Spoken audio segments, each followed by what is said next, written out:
Welcome back, everyone. From dry, flaky skin to eczema, winter weather can do a number on your skin. Here with tips for treatment and protection is board-certified dermatologist Dr. Jennifer Janiga with Janiga MDs. Thanks for your time. Thanks for having me. There are lots of benefits to winter, but it sure does a number on your skin. What is the number one thing we can all do to protect our skin? So number one is still wear sunscreen in the winter. And that's the kind of piece of the puzzle that we all forget. Yeah. So a moisturizing sunscreen for the face, because the second thing is moisturizing.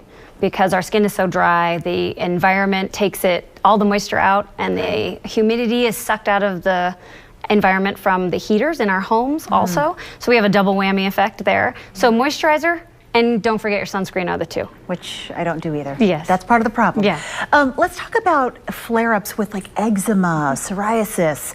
You know, is it worse usually in the winter time? So 80% of patients will have a worsening of their eczema in the winter, and 20% will have a worsening of their eczema in the summer. So everybody is a little bit different. But for the people who are cold sensitive, the wind takes a toll on them, and then the cold, and then that decrease in humidity that we talked about. So they can have a lot of struggles in the winter, those people. Sure. And for people who may not know, what is eczema?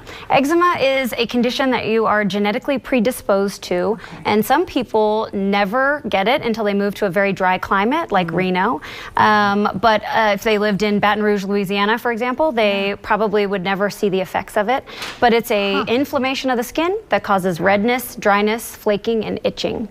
Wow. Okay, so hot baths. Yes. We should avoid them if we have sensitive skin. If you have sensitive skin and you find yourself having itchy spots and eczema, one of the things you can do is decrease the temperature in your shower so that it is tepid instead of very hot. You can also decrease the length of time that you spend in the shower, and use a gentle cleanser on the body, except for what I call pits and parts. So you can still use the antibacterial soaps in those areas, but then try something a little bit gentler on the rest of the skin. Pits and parts. All right, if you take nothing else away from that. That's right. Pits and parts. Just focus on those. Okay, and let the natural oils everywhere else do their work. Correct. Okay. All right. Dr. Janiga, she's the greatest. Okay, thank you for being here. Thank you. If you have questions about your skin, she'll be here until 6 o'clock tonight, 858-2222. All right, well, speaking of pits and parts, a bear steals a package from the porch of a Reno home.